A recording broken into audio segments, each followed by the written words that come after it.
Introduction o paglalagay ng bagong uri ng hayop ang tawag sa gagawing pagpapakawala sa mga buwaya. Wala pa kasing buwaya na nanirahan noon dito sa Pahungawan Marsh.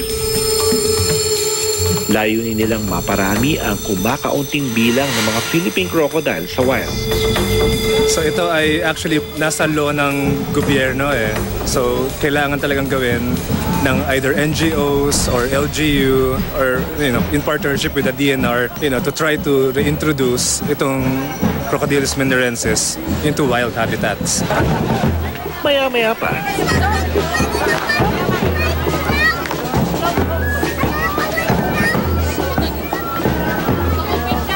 Napaka-festive nitong pagbubukas at pag-release nito ng mga crocodiles. As compared to sa ginawa natin sa Makunakon sa Divilacan, napakadaming mga noon, may banda pa, punong-puno ng mga media men also and politicians.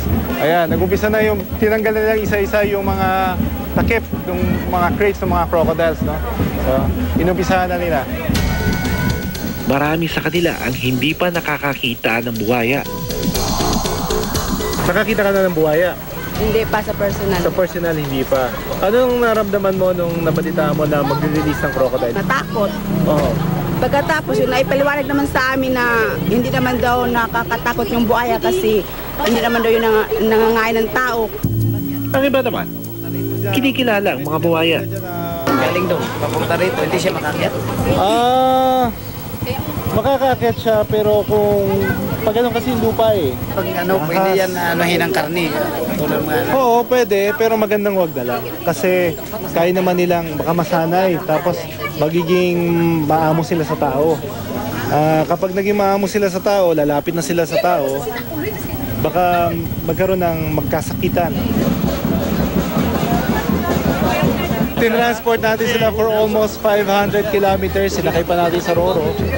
At ngayon, nandito na sila sa kanilang final area kung saan sila mabubuhay. This will be their habitat.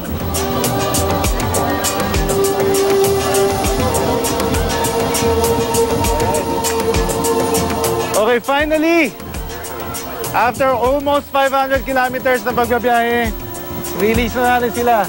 Sobrang stress na ito. Alright? Okay? 1, 2. There you go. Alright, another one. Probably a male. Hopefully, mag-take siya ng mga territory siya dito at magiging proponent ng pagpapadami ng mga Philippine crocodile dito sa isla ng Siargao. Alright? Off you go!